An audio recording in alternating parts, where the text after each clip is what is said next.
Hello दोस्तों, आप सभी का स्वागत है आपके अपने यूट्यूब चैनल नॉलेजपुर पर।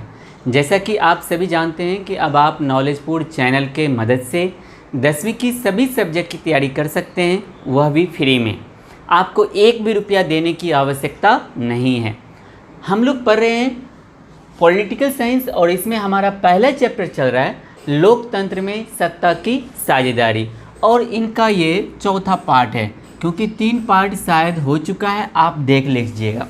ठीक है, तो पिछली क्लास में हमने पढ़ा था कि ये जो समाज में जो विभाजन होती है या फिर समाज में जो असमानताएं हैं, इनको रोकने के लिए भारतीय संविधान किन किन कानूनों को बनाया है, उनके बाद समाज में विभाजन के मुख्य आधार क्या है, उनको हमने पिछले वीडियो में डिस्कशन किया था।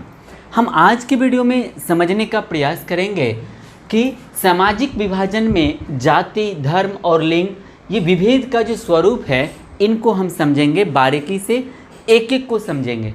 आज के वीडियो में हम 2 चीज़ों को क्लियर कर लेंगे, जाति को और धर्म को। इनका जो नेक्स्ट वीडियो आएगा यानी नेक्स्ट पार्ट आएगा, उसमें हम लिंग को समझने का प्रयास करेंगे। वो उन पे डेडिकेट मैं पूरा पार्ट बनाऊँगा और वह हमारा इस चैप्टर का अंतिम वीडियो होगा, अंतिम पार्ट होगा। ठीक है, तो देखिए, जातिगत असमानताएं ये क्या है और धर्म पर असमानताएं हमने इधर लिखा है। पहले हम जातिगत असमानताएं को समझते हैं। तो देखिए, दुनिया भर के सभी समाज में सामाजिक असमानताएं और श्रम विभाजन पर आधारित समुदाय विद्यमान है। मतलब पूरी दुनिया का कोई भी ऐसा देश नहीं है, कोई भी ऐसा देश नहीं है जहाँ पर वहाँ का समाज ना बटा हो, सामाजिक असमानताएं ना हो और श्रम विभाजन पर भी ना बटा हो।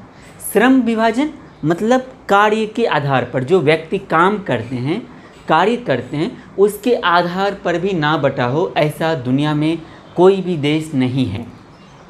भारत भी इससे अछूता नहीं है, भारत भी विश्व का एक देश है। तो हमारे देश में भी सामाजिक असमानताएं और श्रम पर आधारित भी विभाजन हमारे देश में भी है। हमारे देश में और क्या है, वंशानुगत पेशे पर आधारित सामुदायिक को हम जाति कहते हैं। यानी हमारे देश में कुछ काम ऐसे अभी भी हैं, कुछ काम ऐसे पार्टिकुलर काम हैं जो हम लोगों ने फिक्स कर दिया है कि यह काम तो इसी जाति का व्यक्ति करेगा, इसी धर्म का व्यक्ति करेगा।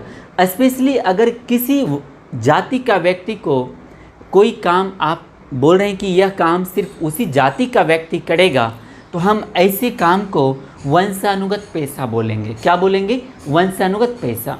यह छोटा भी हो सकता है, निम्न वर्ग का भी हो सकता है और उच्च वर्ग का भी हो सकता है। जैसे घरों की सफाई करना, घरों में पोछे लगाना, या फिर टॉयलेट साफ़ करना, बाथरूम साफ़ करना, ये सब निम्न वर्ग के लोग ही करेंगे, ऐसा लोगों की मानसिकता बनी हुई है। तो हम ऐसे श्रम को क्या बोलेंगे? वंशानुगत पेशे पर आधारित असमानताएं हैं ये, या फिर वंशानुगत पेशे पर आधारित समुदाय को हम क्या कहेंगे? जाति कहेंगे। क्या कहेंगे? जाति कहेंगे।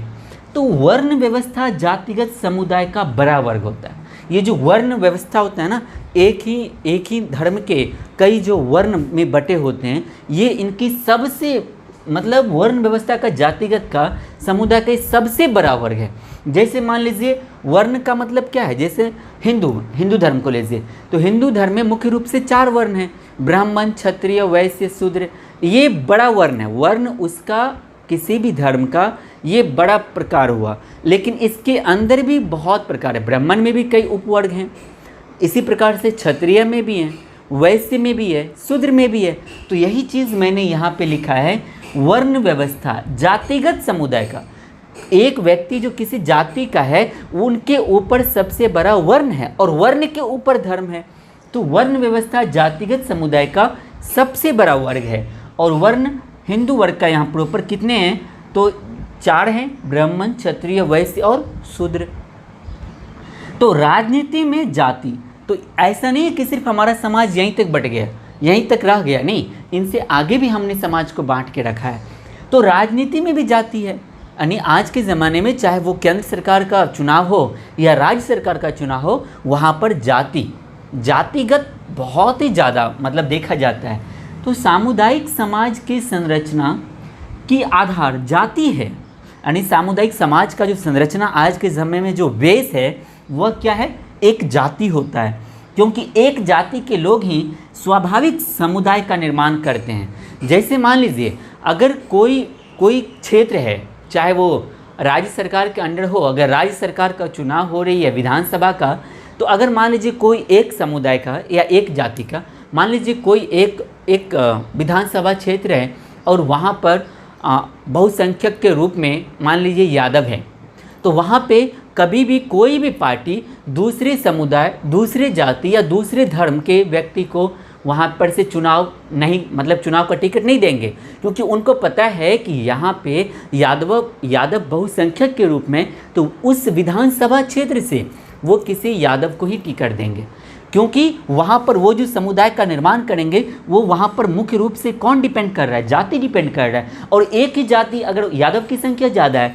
या इस्लाम की संख्या ज़्यादा है, तो वहाँ पर वो कभी दूसरे धर्म के लोगों को नहीं देंगे। तो क्या ये आपको समझ में आया? तो राजनीति में भी जाति है, ऐसा केंद्र सरकार के चुनाव में भी और राज्य सरकार के चुनाव में आप भली भांति देखते होंगे। तो अब हम समझने का प्रयास करते हैं धर्म पर असमानताएं या धर्म पे आधार पर जो असमानताएं हैं उनको हम मूल रूप से देखते हैं। तो उदाहरण स्वरूप आप उत्तरी आयरलैंड को देखिए। उत्तरी आयरलैंड में एक ही धर्म के वहाँ पर उनके दो मुख्य रूप से वर्णों में बटे हुए हैं, जैसे रोमन कैथोलिक और प्रोटेस्टेंट। अब इन दोनों में हमेशा उत्तरी आयरलैंड में आए दिन दंगे होते रहते हैं। दोनों अपने वर्चस्व को कायम करने के लिए या फिर अपने वर्चस्व को दूसरे यानी कैथोलिक वाले प्रोटेस्टेंट से और प्रोटेस्टेंट वाले रोमन कैथोलिक से अपने आप को बड़ा मानने के लिए, अपने आप को उनसे ऊंचा मानने के लिए, अपना वर्चस्व ज़्यादा दिखाने के लिए हमेशा एक दूसरे के बीच में दंगे होते रहते हैं। उसी प्रकार से पाकिस्तान में भी आप देखोगे इस्लाम धर्म में तो हमेशा शिया और सुन्नी में भी वहाँ पर एक दूसरे के बीच में दंगे होते रहते हैं। धर्म एक ही है इस्लाम, लेकिन इन दोनों में हमेशा दंगे होते रहते हैं, शिया और सुन्नी में। किसको लेकर? वर्चस्व को लेकर। मतलब हम आपसे ज़्यादा पढ़े लिखे, ताकतवर या हमें ज़्यादा जो संसाधन है हमारे देश में या सरकार की जो योजनाएं हैं उनका हमें ज़्यादा लाभ मिलना चाहिए। हम आपसे उच्च श्रेणी के हैं, आप हमको ज़्यादा रिस्पेक्ट दीजिए। इस प्रकार की भावनाएं ही दंगे या फिर आप बोल सकते हैं सांप्रदायिक दंगे का कारण है। कहाँ? इस्लाम में भी उसी प्रकार से। ऐसा नहीं कि सिर्फ इन्हीं दोनों धर्मों में है, ये सभी धर्मों में है और भारत भी इनसे अछूता नहीं है। भारत में भी एक ही धर्म में कि कई विश्वास, मतलब कई उनके विश्वास मानने की परंपरा है। जैसे हिंदू धर्म में ही देख लीजिए, शैव, वैष्णव, कबीरपंथी, जैन, बौद्ध, ये सब क्या है? ये सब इनके मतलब बटे हुए भाग हैं। और ये जो शैव को मानने वाले जो लोग होंगे, जो लोग वैष्णव को मानते होंगे, जो कबीरपंथी को मानते हैं, जो जैन को मानते हैं या फिर जो बौद्ध को मानते हैं, ये सभी के सभी व्यक्ति अपने आप को दूसरे वर्ग से, दूसरे व तीसरे चौथे वर्ग से अपने आप को हमेशा बड़ा मानते हैं, जिसके कारण इन लोगों में भी शैव वैष्णव में या फिर वैष्णव कबीरपंथी में या फिर कबीरपंथी शैव में, इन लोगों में भी सांप्रदायिक दंगे होते रहते हैं। तो विश्व मानवाधिकार रिपोर्ट के अनुसार भारत में भी और विश्व में भी, ये विश्व मानवाधिकार रिपोर्ट के अनुसार विश्व में भी, विश्व के सभी देशों में और भारत में भी समुदाय को, ये जो रिपोर्ट के अनुसार सांप्रदायिक दंगे जो होते हैं किसी भी देश में, विश्व का कोई भी देश हो या फिर भारत ही क्यों ना हो, वहाँ पे जो सांप्रदायिक दंगे होते हैं हमेशा टारगेट किया जाता है अल्पसंख्यक को, यानी जिसकी संख्या, जिसकी जनसंख्या उस देश में कम है, टारगेट उन्हीं को ज़्यादा किया जाता है। अल्पसंख्यक और बहुसंख्यक। बहुसंख्यक का मतलब क्या हो गया? कोई ऐसा धर्म या ऐसी जाति जिनकी जनसंख्या ज़्यादा हो उनको बोलते हैं बहुसंख्यक, और जिनकी संख्या कम हो, जिनकी जनसंख्या कम हो, उनको हम बोलते हैं अल्पसंख्यक। क्या आपको समझ में आया? तो सभी देशों में ज़्यादातर जो सांप्रदायिक दंगे होते हैं, इवन भारत में भी, तो उनका सबसे बड़ा कारण होता है उनका सबसे बड़ा टारगेट वो लोग किसको करते हैं, तो अल्पसंख्यक समुदाय को करते हैं। किसको करते हैं, अल्पसंख्यक, यानी जिसकी संख्या ज़्यादा है। मान लीजिए कहीं पर शिया को मानने वाले लोगों की संख्या ज़्यादा है, सुन्नी को मानने वाले की कम है, तो शिया वाले वर्चस्व दिखाएंगे किस पर, सुन्नी पर। इसी प्रकार से कहीं पे शैव के मानने वाले किसी क्षेत्र में ज़्यादा लोग हैं, वैष्णव के कम है, तो शैव वाला ज़्यादा वर्चस्व दिखाने का प्रयास करेंगे। ठीक है, तो देखिए अब सांप्रदायिकता क्या होता है। तो सांप्रदायिकता का मतलब है अगर कोई देश एक ही धर्म को राष्ट्र का आधार मान ले तो वहाँ पे 100% सांप्रदायिक दंगे होंगे होंगे होंगे। तो सांप्रदायिकता का मतलब धर्म को राष्ट्र का आधार मान लिया जाना। उसके बाद और क्या, राजनीति में किसी धर्म विशेष के दांव पर विशेष, मतलब राजनीति किसी धर्म विशेष के दावों को अगर सपोर्ट करने लगे तो फिर वहाँ पर भी क्या उत्पन्न हो जाएगा, सांप्रदायिकता उत्पन्न होनी शुरू हो जाएगी। ठीक है, और ऐसा लगभग देशों में होता है।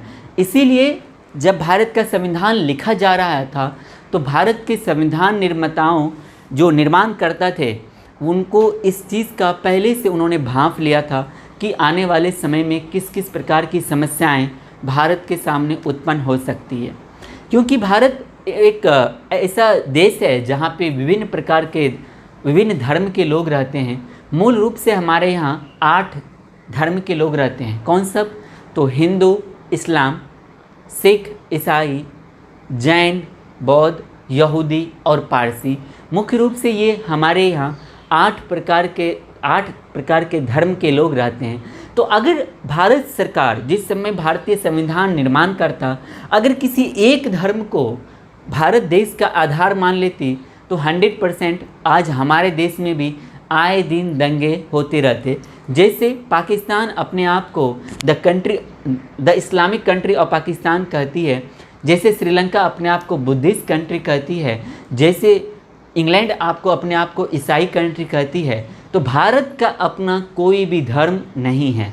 याद रखिएगा, कुछ लोग कन्फ्यूजन में यह बोल देते हैं कि हमारी राष्ट्रीय भाषा हिंदी है क्योंकि भारत में हिंदुओं की संख्या ज़्यादा है इसलिए, और हिंदी बोलने वालों की, ऐसा बिल्कुल ही गलत है, ऐसा कहना गलत होगा। हमारे भारत देश का कोई भी अपना धर्म नहीं है, इस चीज़ को आप दिमाग में बना के रखिएगा। ठीक है, तो मैं आशा करता हूँ, याद रखिएगा मैंने यहाँ पे लिख भी दिया है धर्मनिरपेक्ष भारत, यानी भारत का अपना कोई भी धर्म नहीं है।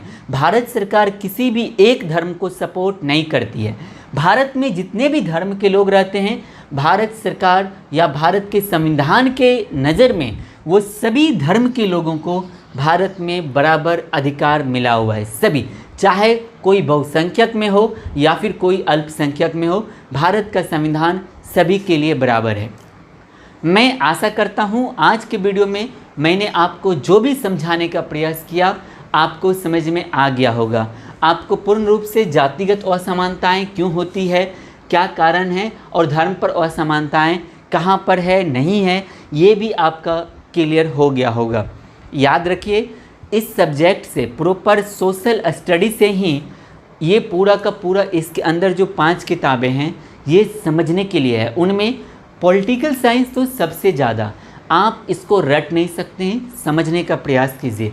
अगर आपको एक बार में ये दोनों समझ में नहीं आया तो फिर से वीडियो को आप पीछे कीजिएगा या पुनः चलाकर फिर से देखिएगा, आपको 100% समझ में आएगा। मैं आशा करता हूँ आज मैंने जो भी समझाने का प्रयास किया आपको समझ में आ गया होगा। अगर आपको समझ में आ गया तो इस वीडियो को लाइक ज़रूर कीजिएगा, क्योंकि आपके लाइक से ही हमें मोटिवेशन मिलता है और वीडियो बनाने का और अच्छे तरीके से स्टडी करके आपके सामने लाने का।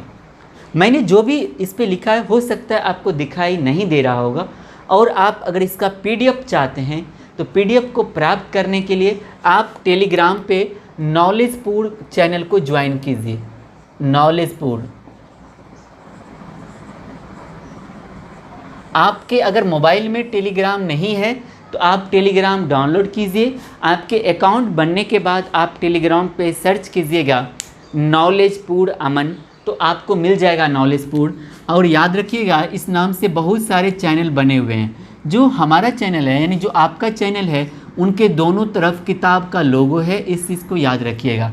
और मैं चैनल का लिंक इस वीडियो के डिस्क्रिप्शन में भी दे दूंगा, तो आप उस पर क्लिक करके चैनल को ज़रूर ज्वाइन कीजिएगा।